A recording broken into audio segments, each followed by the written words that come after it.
The hottest front line in the conflict between the U.S. and Russia may not be in Syria.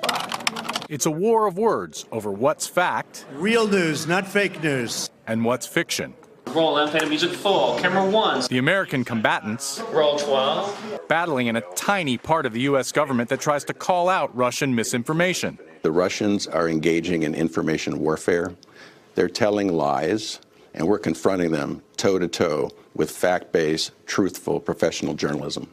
So this is it, polygraph.info. Former Dallas TV reporter Jim Fry runs a U.S. government-funded website devoted to fact-checking Russia, polygraph.info, billed as disinformation news. What our reporters do every day is they begin the day looking at Russian media. When Vladimir Putin unveiled a new and supposedly invincible missile, an animation seemed to show the missile striking Florida.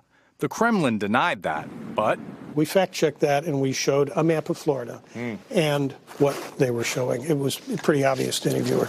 Polygraph challenged Russia's denial that the nerve agent used to poison a former spy in the UK was made only in Russia.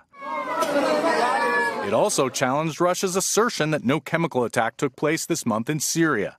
Polygraph is a year-old joint venture of the Voice of America and Radio Liberty, originally Cold War-era news organizations funded by, but independent of, the federal government. All right, broadcasting live direct from our studios in Moscow. Hoping to counter the Russian government's English-language news channel, RT, the U.S. agency that runs those operations also launched Current Time, a 24-hour Russian-language network seen in 30 countries.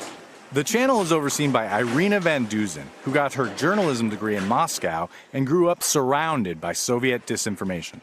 There are facts, there is truth, and we have to deliver that. Despite these efforts, the U.S. remains badly outgunned in the information war, with its most powerful weapon, President Trump, only now starting to use tougher words about Russia. Ken Delanian, NBC News, Washington. Hey, NBC News fans, thanks for checking out our YouTube channel. Subscribe by clicking on that button down here, and click on any of the videos over here to watch the latest interviews, show highlights, and digital exclusives. Thanks for watching.